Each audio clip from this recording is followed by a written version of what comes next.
আমি মিয়া হব পাৰো, আমি বাংলাদেশী নহয়।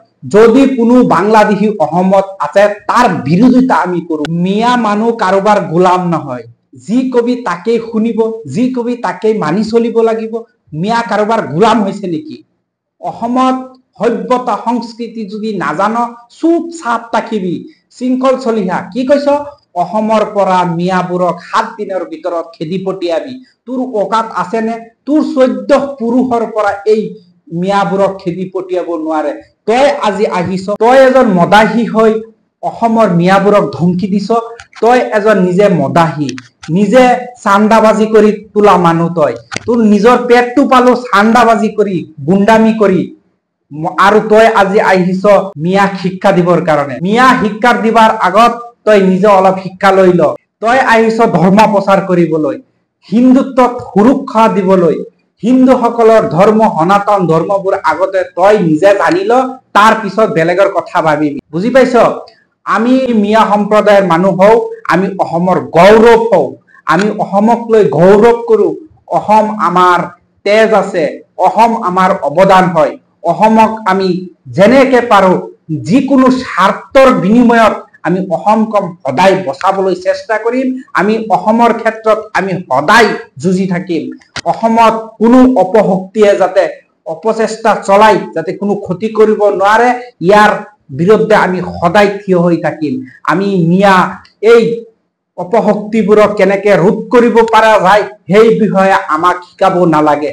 7 দিনৰ ভিতৰত মিয়াবোৰক খেদি পঠিওৱা মন্তব্য দিয়া মানুহজন আজিলৈকে গ্ৰেপ্তাৰ হোৱা নাই। যিয়েই নহওক, নগাঁও সদৰ থানাত এটা এজাহাৰ দাখিল কৰা হৈছে আৰু যিকেইটা উচ্চতনমূলক মন্তব্য দিছিল সেইকেইটাক সমন জাৰি কৰিছে আৰক্ষীয়ে। যিকোনো মুহূৰ্তত এই শৃংখল চলিহা হয়তো গ্ৰেপ্তাৰ হ'ব পাৰে। কিন্তু শৃংখল চলিহাই অসমৰ মিয়াবোৰক যেনেকে ধমকি দি আছ এনেকা সহজ নহয়। ইমান ভয় পোৱা অসমৰ মিয়াবোৰ নহয় যে যি কবি তাকে আমি ভয় পাম, ঘৰৰ ভিতৰত লুকাই থাকিম। তোৰ নিচিনা ভণ্ডক আমি পাৰিম। বুজি পালি? অসমৰ সভ্যতা সংস্কৃতি আমি বুজি পাওঁ। আমি কেতিয়াও নিবিচাৰো যে অসমত এটা সংঘাত হওক, এটা ধৰ্মৰ লগত, এটা মানুহৰ লগত, এটা জাতৰ লগত।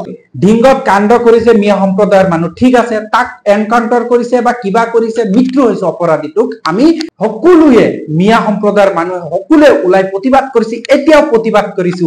কিন্তু আজিৰ দিনত লাইন লাগি গৈছে হিন্দুসকলে।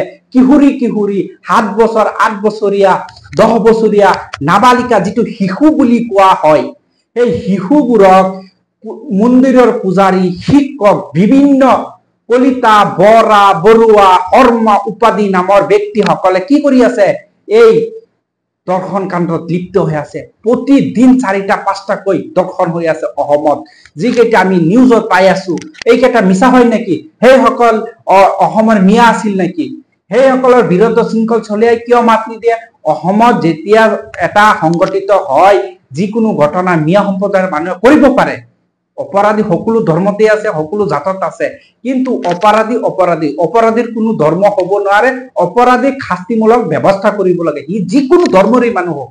শৃংখল চলোৱা কি আছ যে মিয়াক পিটিবি, মাৰিবি, খেদিবি, ওলাই দিবি। তোৰ বাপেকৰ অকাত আছে নেকি যে অসমৰ পৰা এটা মিয়া খেদিবৰ কাৰণে? তোৰ বাপেকৰ, তোৰ 14 পুৰুষৰ অকাত আছে নেকি? আমি চ্যালেঞ্জ কৰিছো, আমাৰ স্পষ্ট কথা, মিয়াক কেতিয়াও জগৰীয়া নকৰিবি। যিসকল অপৰাধী অপৰাধীৰ চকুৰে চাবি, হিন্দুই হওক, মুছলমানেই হওক, যিকোনো ধৰ্মৰে হওক, অপৰাধীক অপৰাধী চকুৰে চাবি। ঠিক আছে? নেক্সট টাইম মিয়াক লোক এনেকুৱা মন্তব্য আগ নাবাঢ়ি, মিয়াক শান্তিভাৱে জীয়াই দিয়ক। মিয়া এই অসমৰ নাগৰিক হয়, মিয়া অসমৰ অধিকাৰী হয়, মিয়া এই অসমত পূৰ্বপুৰুষৰ পৰা আজিলৈকে জীয়াই আছে, থাকিব, ভৱিষ্যতেও থাকিব। কিন্তু অসমত অপশক্তিৰ কোনো বুজা এই মিয়া সম্প্ৰদায়ৰ মানুহে নলয়। আমি মিয়া হব পাৰো, আমি বাংলাদেশী নহয়। যদি কোনো বাংলাদেশী অসমত আছে তাৰ বিৰোধিতা আমি কৰো। আমি সদায় বাংলাদেশীৰ বিৰোধিতা কৰিছো, কৰি থাকিম।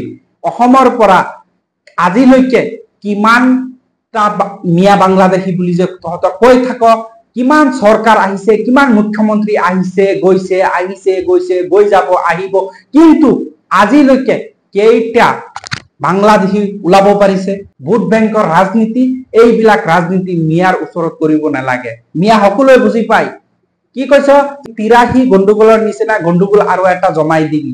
এইবিলাক মন্তব্য তহঁতে যিবিলাক মন্তব্য দি আছ, তহঁত এটা মদাহী মানুহ হয় এইবিলাক মন্তব্য, এইবিলাক কথা চকু কাণ অসমৰ নাগৰিকে নিদিয়ে। শৃংখল চলিহা, তই যেনেকা মন্তব্য দিছ অসমৰ এটা সচেতন মানুহে কেতিয়া সহ্য কৰিব নোৱাৰ। তই এটা ভণ্ড অপদাৰ্থ মানুহ হয়।